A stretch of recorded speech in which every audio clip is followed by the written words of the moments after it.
welcome to In Her Shoes. Thank you so much for being here. Thank you for having me here. We've got lots to unpack today from multiple areas. Obviously, you're a partner at a well-known VC firm, and your journey to that point is something that I think will inspire a lot of our listeners. I'm super interested to hear about it as well. So I really want to start in your early years and kind of understand what the genesis was for where you are today. So tell me a bit about your background and what led you to this place. Yeah, so I think nothing in my early days would have sort of indicated, anything about my life that, I live today. So I was born in Hamburg, northern Germany. My parents they came to Germany in the 80s as refugees after the Vietnam War. And so my mom came when she was a teenager. My dad was, in his mid-20s. They came there, they studied there. My dad is an engineer, my mom's, a nurse. And I was the first of three children, actually. Sort of growing up there, growing up suburban in a way, typical sort of immigrant upbringing. I'd say was sort of, privileged in a certain way later in life, where my upbringing was maybe more sort of middle class. Mm. But in terms of obviously network, knowledge, and so on, there was very little that, my parents were able to sort of tell me about this world that I'm in, right? They were completely disconnected from it. And also where I grew up, nobody around there was, doing anything in tech or in finance, right? And I actually vividly remember when I was 18 and I thought, oh, I need a mentor because, I read somewhere in a magazine, people need a mentor. And I was just asking one of my dad's friends, with nothing to do with what I wanted to do. He just studied kind of the same degree, if he could be my mentor. And he sometimes still jokes about that with me today. So I grew up as the oldest of three, sort of suburban. We moved kind of further up north, Kiel, Germany. And I grew up in Germany most of my life. There's one exception. I spent sort of a year in the US when I was 16. It's a very popular thing to do when in Germany, sort of parents send their kids to study somewhere else abroad for a year. I think it's an amazing thing to do. I think it just really teaches sort of teenagers kind of to be on their own. Yeah. Specifically if they grew up quite protected and so on, making their own decisions, autonomy. And I think it's been sort of a big thing for me, kind of really growing up, during that year, and probably also why people ask me sometimes why my accent sounds more American than it sounds German. It does actually. You mentioned there about a mentor that you reached out to this mentor. Tell me a bit about that. So I was asking my dad. So first of all, this mentor, and that was at that time I didn't actually understand what a mentor was. Okay. And so this was just one of my dad's friends who had studied business before, right. And he actually worked. I don't even knew what he worked at. I only knew he kind of had some kind of business position at a company called Bayersdorf in Germany. So it's like, a CPG company. And so I asked him, could you be my mentor? I didn't actually know, and I didn't actually come back to him and ask him anything. I just thought I need a mentor, and it just felt like this was the right thing to do, and this is gonna, help me going forward. Which is really amazing, because that concept of having a network was something that you clearly understood at a very young age, and to navigate and try and build one of your own was something you innately knew you needed to do. Yeah, it felt like, it was kind of obviously a clumsy first attempt at it, because, that probably wasn't the right choice of mentor and so on. But, he was the only person I kind of knew that remotely had anything to do with what I wanted.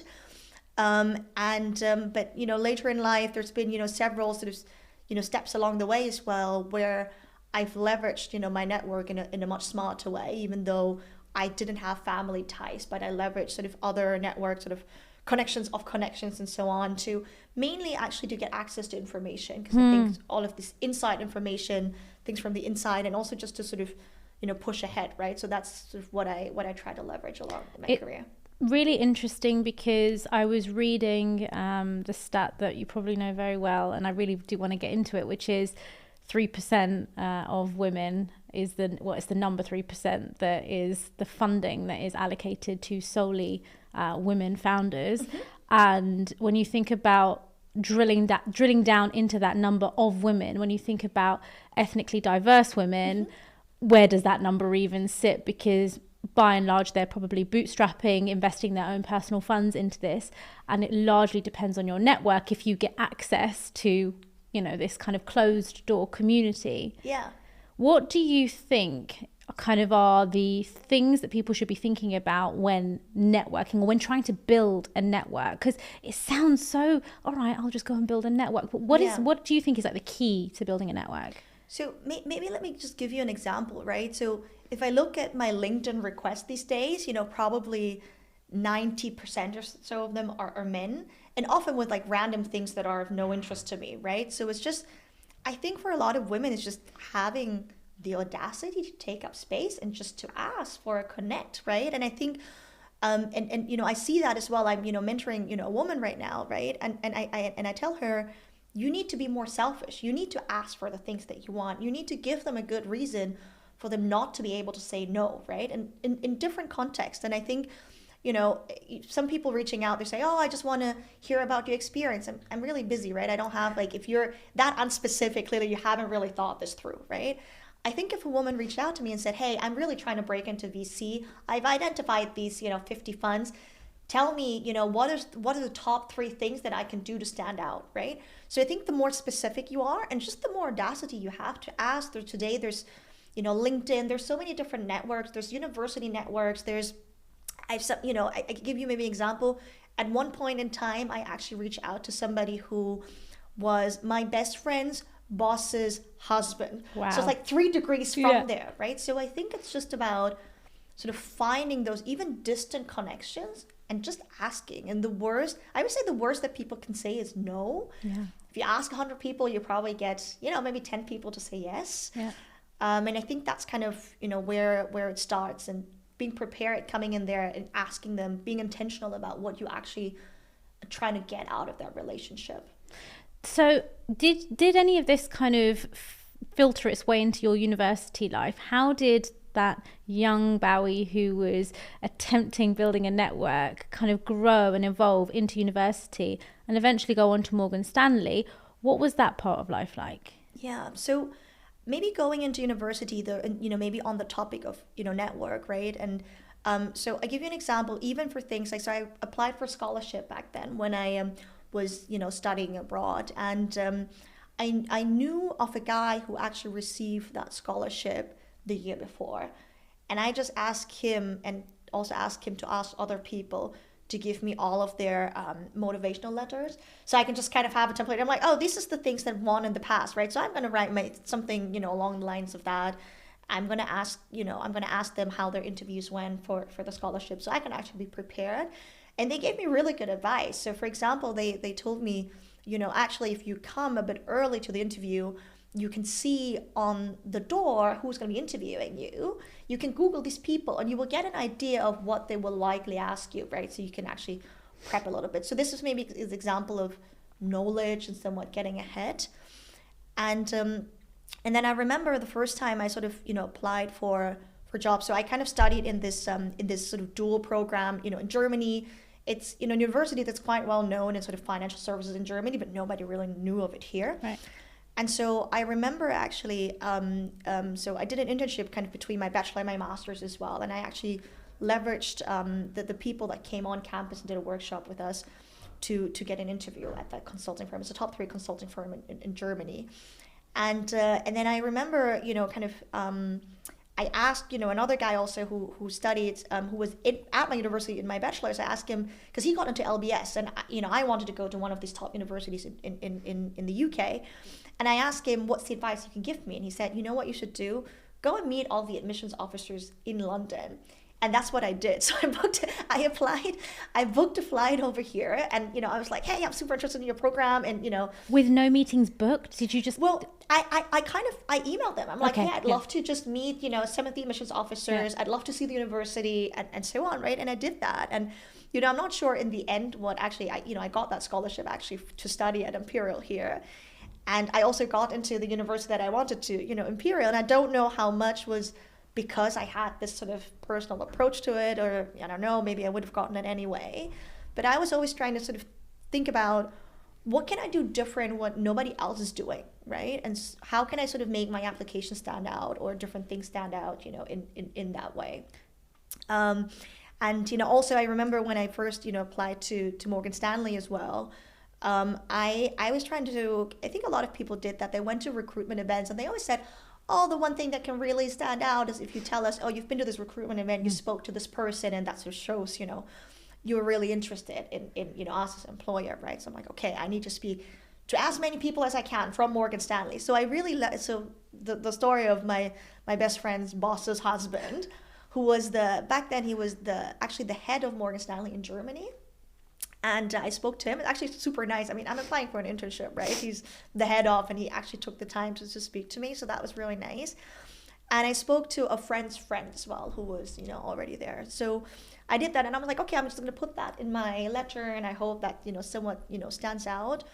And, and I guess sort of maybe help to get me the original interview or so on. But that's kind of how I always try to leverage, my network. And that was for a very short-term thing. I think, obviously, the way I leverage my network later on in my career is very different from how I leverage it in the early days. So even when you talk about the way you've reached out to some of these people, and I resonate with it so much, because even from my experience, my early years, there was always something about wanting to stand out and wanting to do things slightly differently. So I applied for a job. This was pre-university. And I kind of wanted to get some fashion experience. I knew in my mind I kind of maybe wanted to do something in fashion, but maybe fashion tech. So I wanted to get an understanding of fashion. And so it was Topshop was the big thing back then. And so I wanted to potentially do their visual merchandising. I had no business being in visual merchandising. I did not go to the London College of Fashion. I did not have any of that experience, but I knew I had an eye. And so I created a newsletter, like a newspaper design of my CV with all of kind of the styling elements for that season, printed it and wrapped it. It was coming up to Christmas, wrapped it in Christmas wrapping paper, tied it up with a bow and sent it to his office. Yeah. Sat there waiting, am I going to get a response? And he emailed me and he just said, I've never received anything like that before. Like, please come in. I really want to meet you. And I think it's just that wanting to meet somebody, curious about the fact that somebody actually took the energy and the effort to reach out to me. And so there's got to be something special there. Yeah. Not just kind of waiting for it to come to them. Yeah. And I think, at the end of the day, on the other side, these people are also humans, right? Like maybe they are the CEO of something, right?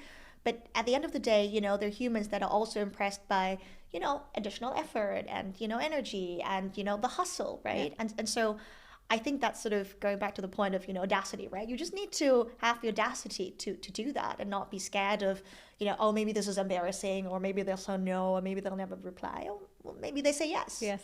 Yeah. So you're in Morgan Stanley, you get the job. What's it like in that arena?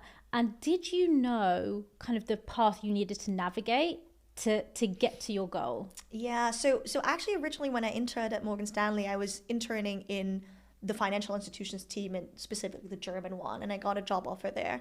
And I knew that, so I actually went into Morgan Stanley and with the goal of actually going into venture capital at that point in time. So I didn't really know about venture until my university days, and then I was really fascinated by it, and I really wanted to do that. So the way I thought about sort of my career, and also why I started at Morgan Stanley, is I wanted to learn a tangible skill early in my career, right? That can sort of help me. And so I thought, going into banking will teach me about, finance and financial reporting and financial modeling. It taught me so much more. I clearly had no idea, but that was sort of my rationale then. And I got an offer for that team, but I knew that if I worked on the financial institutions team, it would be difficult to pivot into sort of tech later on.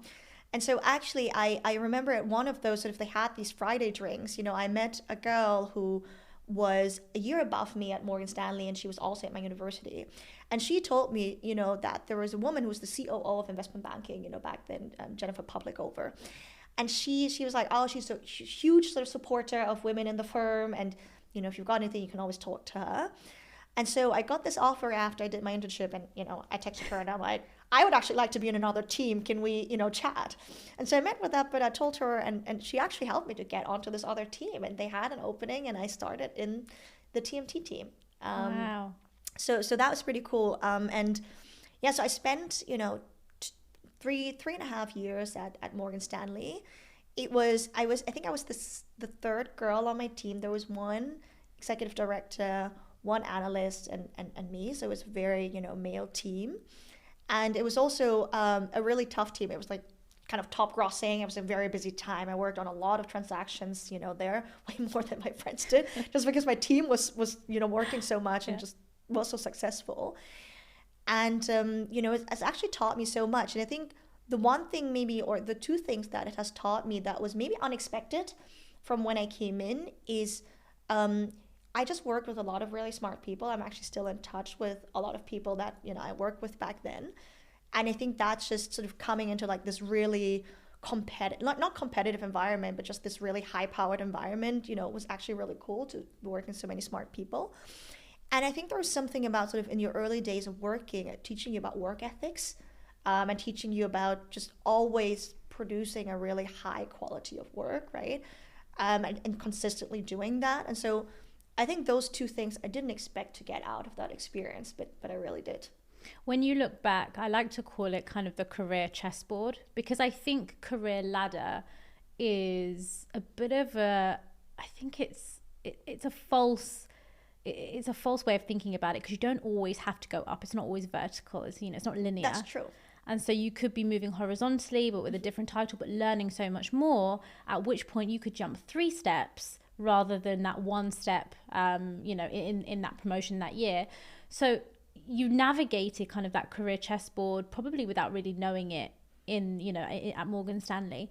At what point, because you mentioned that you always knew you probably want to get into venture capital, did the opportunity arise for you mentally where you thought, yeah, this is my time, I'm ready? Yeah. And how did you find Target Global? Yeah. So I was always committed for 2 years. I said, that's, I'm going to do at least 2 years. I think that's how long it takes to, actually develop the skills that I wanted to develop, right? And then another opportunity arose for me to kind of do a year in one of the other branches of Morgan Stanley, which I thought was really cool. So it's a 3rd-year rotation. You can apply for it. And I was like, you know what? I've never been to Australia. I think it'd be kind of cool to do that. Like, the weather here is depressing. It's all paid for. Let's do that, right? And so I did that, actually. I rotated and lived in Sydney for a year. I was like, I don't think you will have this opportunity again. It's, it's all paid for. You have a job there. All the visa stuff is sorted. And, you can always come back and, still do venture then, right? So I did that, which is pretty cool. I've made some amazing friends there. I learned how to surf, not very well, but very cool. Yeah. So I think at that point in time, I just felt like, you know what, I want to do something, as a cool life experience as well. And I think I was always like in my 20s, I wanted to try all kinds of stuff. And so I did that, and I came back, and, I started sort of also interviewing for venture capital roles. So the way it kind of worked, then there were, not as many as private equity headhunters, but there were headhunters that headhunted out of, different teams. And so Target was, the person who actually hired me, Target was specifically looking for an associate to kind of help build, the growth team. And, at that time, actually, when I got the offer from Target, I had, sort of I had another offer. And I remember I was so scared of the people who interviewed me. I was intimidated. Like, I thought, I remember it's funny, my now boss, or like one of the founding partners, I asked him, I'm like, oh, you have so many friends, right? How come? Like, how come you're so well connected? And he's like, well, because these people need me. They're not my friends. I was like, oh, okay, so that's maybe what I need to get to, right, in my network. But I remember I thought I was a bit intimidated, but I thought, this is probably a place where I can learn a lot. And they were just building something. I was, one of the first people in London. And, I always thought, and that's kind of how I always think about, any kind of sector and any kind of role as well. If there's growth in there, there's room for me to grow, right? Otherwise, I'm just replacing somebody else, and that person needs to retire, whatever, quit, and so on. And so that was, exciting. And so I joined venture in 2017, back then as an associate. What was the growth track like? Did you know partner, is the partner track? Did you know that was the thing? Or was it just, I'm excited to be here? It was the latter, to be honest. So at first I had no idea what I was doing. I was clearly hustling very hard to get into this role, right? And so, up until that time, I've, mainly worked with like large corporations and so on. And I remember, the first 6 months I was there, and, my very early days, I also met somebody who said, it takes you 6 months to actually get used to it and get into it, right? Like, don't worry. And I remember obviously being super worried all the time, not taking that advice, you know, and so I was just like, I'm just happy to be here. I'm just trying to make sure that nobody realizes I'm a total fraud and I have no idea what I'm doing. Because, you know, first week or something in, you know, founders asking you for advice, and I'm like, I don't really know. I've never done this before, and I've never done what you've done before, right? So I was just trying to kind of, okay, let's just keep on, you know, going and seeing how it, you know, how it goes, right? And from there, I don't think I kind of saw necessarily the, you know, until, you know, much later. It was just about, I wanted to make sure that I make progress. Yeah. And so I kind of had, you know, very open conversations with the people then as well. I said, look, you know, for me, it's a little bit personally, it's always up or out, right? Like, if you guys don't feel like I'm good enough to be promoted and make it onto the next step, then maybe I'm on the wrong path. Maybe, you know, it's not a good fit or something, and maybe I should do something else or go somewhere else, go to another fund or whatever, do something else. And so I always wanted to make sure that I progress. I think like the enemy was sort of stagnation in a way. It's interesting, the slight imposter syndrome that you had kind of in the beginning of your career at Target. I find it so funny because everything we've spoken about up until now, you are naturally a problem solver, you're naturally a solutionist, you find your way out and you'll find your way to the light. And I think that any founder who's kind of looking for advice is looking to speak to that person. And I just think we always tend to think it's because, you know, I didn't do what you did and I didn't get to, you know, where you are today. But it's the vessel that you have to be able to give this advice and find a way that their brain couldn't kind of see in that moment. They're also probably in the weeds of, you know, their business. Yeah, of operating. Yeah. I mean, I don't know. I think that's maybe like the good thing about, you know, I think like as VCs, we don't bring so much operational experience. Yes. I'm always very, you know, upfront with that, right? If you have an operational problem, I will find you another operator you can talk to, right? I cannot help you with that. So it's more about sort of seeing the horizontal. We obviously see also a lot of what's going on in other companies and so on, right? So it's a lot more horizontal of what we see. And I think that sort of just helps, you know, maybe expands the horizon on certain things, right? And show other, I guess, opportunities, ways, and so on for founders that I work with. Did you see a similar trend when you came into, maybe not so much Target, but generally the VC world in terms of female representation? What was that like? So there were, you know, some women there, and, you know, also there were female partners there, and some, you know, very prominent, you know, but maybe less than, you know, a handful, right? And I think that's really, really changed over the last 5 years, right? More and more women actually getting promoted to partner, being, you know, decision makers. And partner means different things in different firms, so it doesn't always necessarily mean you're a decision maker as such, right? But I think that's really changed. When I started, you know, there were a lot of, not a lot, but there were more, you know, junior, you know, maybe female VCs. That has changed. And, you know, when I say change, it doesn't mean it's changed fast enough, right? Yes. Obviously, there's still, you know, a lot of way to go.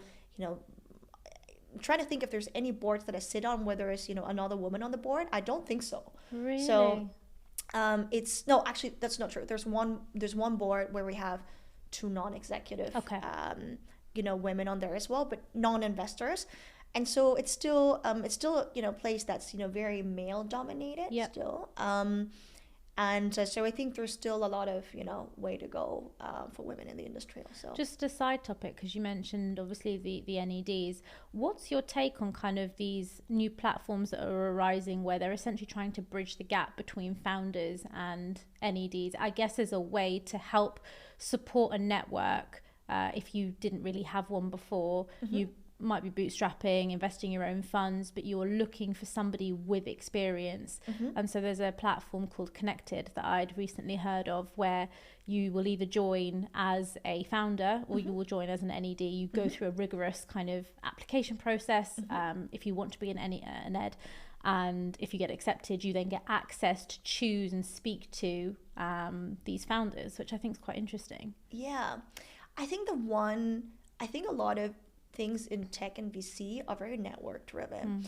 I think it's very difficult for a founder to say, you know, I go through, similarly to sort of matching founders with capital, right? I think it's one of those things where, you know, still today, the majority of, you know, what we invest in and so on is, you know, network driven and so on, right? Because I think it's just a very personal decision for a founder, right? And so a lot of the NEDs would either be directly sort of recruited for their special expertise. If they're saying, hey, I want somebody from this company, or I want somebody with that specific expertise, and sort of headhunting, them.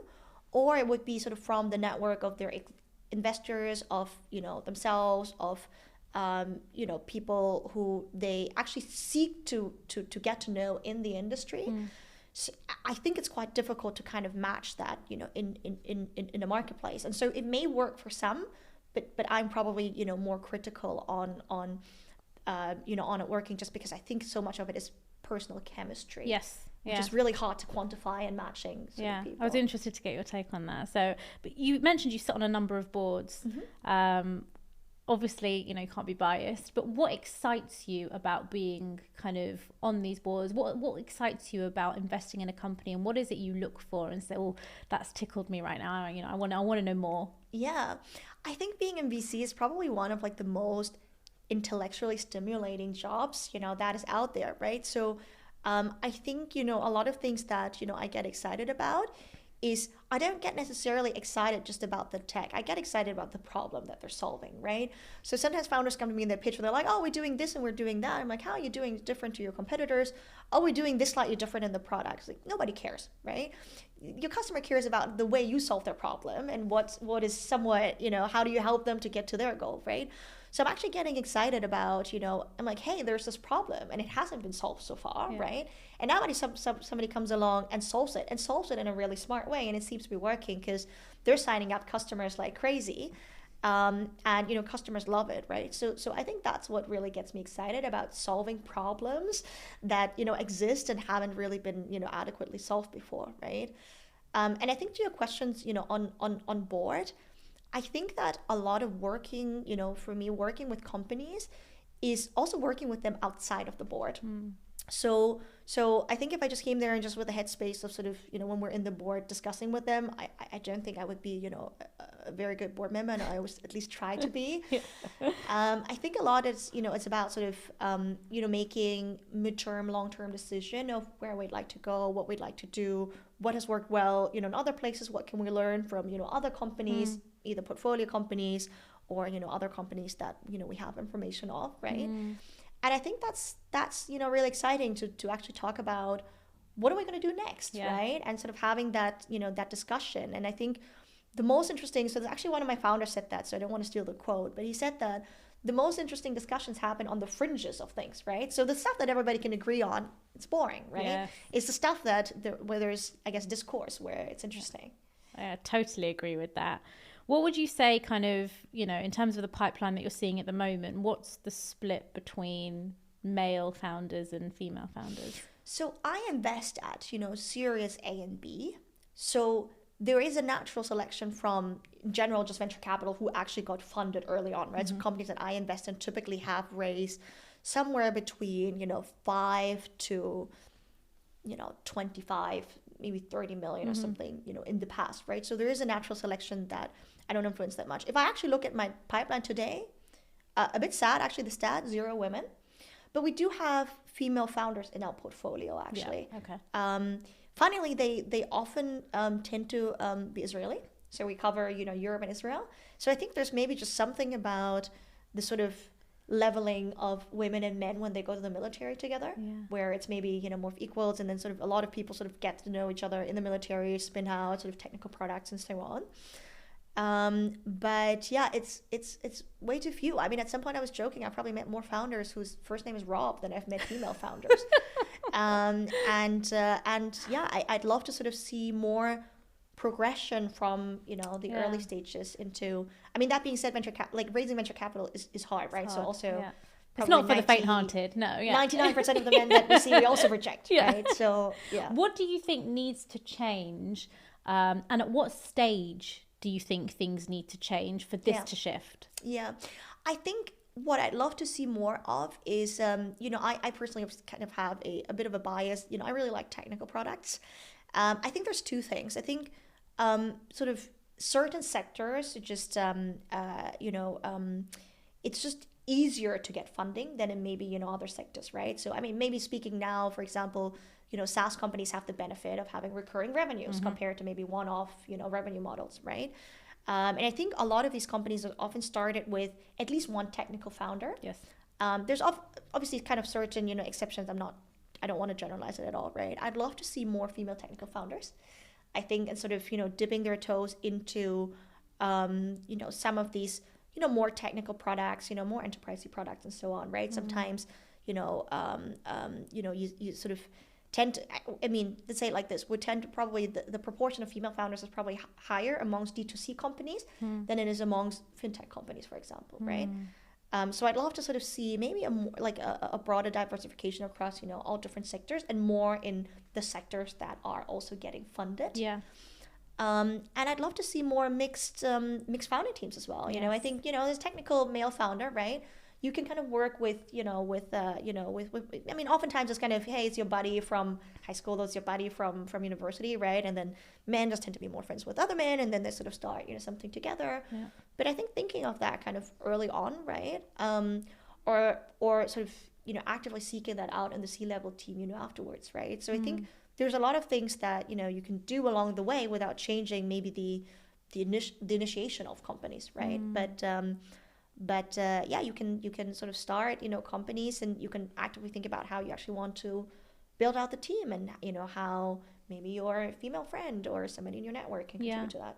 Do you think there's a difference between geos? Do you think that Europe are a bit behind than maybe the US in terms of female founders?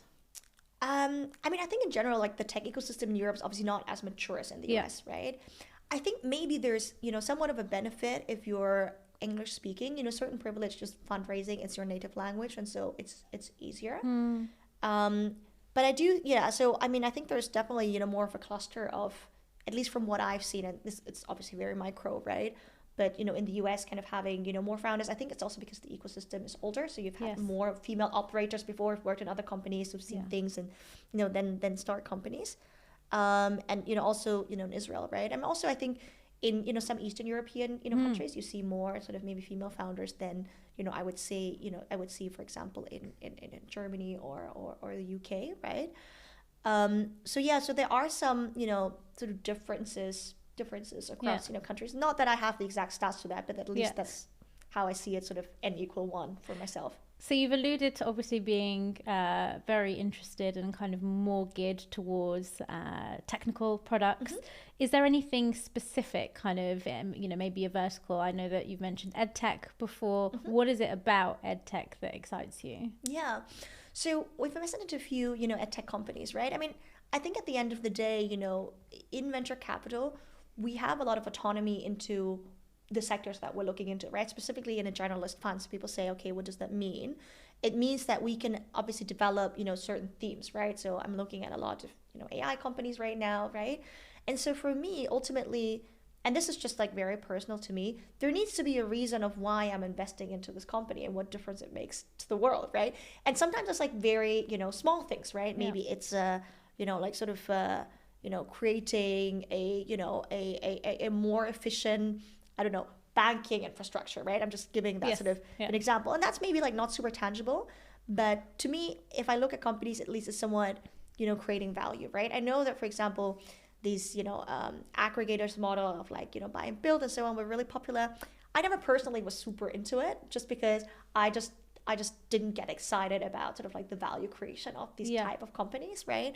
So for me, there needs to be, again, like a problem that is there that needs to be solved, and consolidation is not a problem I personally get excited about. So, but yeah, maybe going back to your question on EdTech, right? So to me, it's like, hey, education, also health, right? Also areas that, that interest me. And so I feel like that's something that actually sort of does something good for the world, while sort of, tying it back to kind of, profit is a business model that works, it solves a problem. And so that's just, kind of maybe some of my personal motivation for looking at some of these sectors. I think that there's a company called, I'm not sure if you're familiar with them, Kajabi, where they create, people can create courses about the things that they know. And I just think it is phenomenal to live in a world now where we have access to an individual who's created this course, and I can now learn for a nominal figure or whatever it is, you know, way back when, that just was not possible. Yeah. So the access to knowledge, it really is power. And I think that kind of content and creating that content is definitely the future. Yeah, I'm invested in you know, one of those you know, companies as well out of Germany, actually called Elo Page. And it's also like enabling people to kind of monetize their passion, right? Sort of like selling courses, and it's really crazy. There's all kinds of different courses, right? Really from kind of cat training to how to find, you know, a boyfriend. Oh wow. To fishing. So really like kind of nichey things, right? But I think it's kind of cool that people have a platform in which they can share knowledge. Yes. And they can do it, you know, under their own brand, under their own name, right? It's a new way of building a business, I think. Absolutely. We live in this kind of fast-paced world where everything's changing and everything's moving, and obviously AI is taking us kind of into a new world. How do you stay above everything? How do you make sure that you're keeping up with all of the trends? Are there any tools, resources, or habits that you utilize? Yeah, I think what is sometimes, you know, difficult is when something is very new, right? It's there, you know, it's like the moment you read it on the news, it's already old news, right? So what we rely on a lot is, you know, speaking to a lot of experts. And, you know, people in, you know, the industry, you know, operators, also a lot of companies that, you know, we're speaking to. All of that is obviously helping us to form what we call an investment thesis, right? Or so typically when there is a theme, right, we're looking at like the overall theme, and then we form a thesis of where do we actually want to play in here? Where is the most value created, you know, in this theme, right? What is actually at maturity? So for example, in AI, there's so many things you can do with it, right? But what is actually at maturity? What's a real business problem, business case already, right? And what is not? And so what we do a lot is we would be, you know, sort of speaking to, you know, different experts, kind of be it operators, also, you know, in the academic world, you know, people from, you know, inside some of the tech, you know, incumbents. We'll be speaking to people, and, you know, AI seems like something new, but it's been around for a long time, right? So and you will know it working for a conversational AI company. So so there's a lot of people actually who've been in machine learning and AI for some time, and, you know, also inside of our portfolio companies. So it's all about sort of leveraging our network to create the knowledge and the thesis, and I think that's what makes it then stronger. As you reflect on your career and, you know, your next steps, what would be a legacy that you would want to leave behind? Oh, that's a very good question. I read somewhere 2 generations from now, everybody would have forgotten about us. Anyway, that was really pressing, but that's a very good question. I mean, I don't think of a legacy in a way of, you know, something permanent or something that I need to leave behind, like, you know, a building or a product that I built or something, right? I do think probably 2 generations from now, most of us have forgotten. I think about it more, you know, in the moment, right? To sort of, I think what I would want to know when I'm, you know, 90 years old or 100 years old, right? Hopefully I live that long, is that I've lived according to my values, right? And I've sort of chose the resources that I have, certain privileges that I have, and so on, to actually add value to this world, right? Like, even if it's sort of in the smallest way, even if it's sort of backing a company that's done something, you know, great, right? I think it's more alongside that. I don't think about it in the sense of my name or like vanity thing, right? I don't actually care about it that much. So, okay, so when you are in, I don't know, when you've been feeling your most powerful, whether it's you've been giving a keynote or you've gone into a board meeting and you're feeling your best Bao-Y, what are the shoes that you're wearing in that moment? Oh, I'm actually a bit of a flat shoes kind of trainer's person. I'm all about comfort.